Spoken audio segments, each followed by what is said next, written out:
أسباب تلف ديسك الأمبرياج.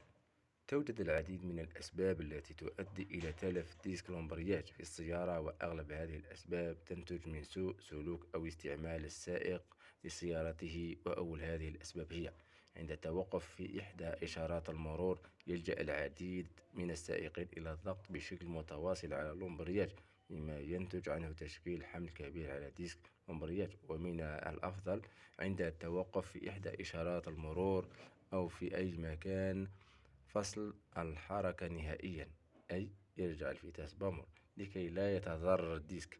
وضع القدم فوق دواسة الأمبرياج عند الحركة بالسيارة حتى لو كان بالكاد يلمسها، ذلك يؤدي إلى احتكاك الديسك مما يسبب تلفها بسرعة أكبر.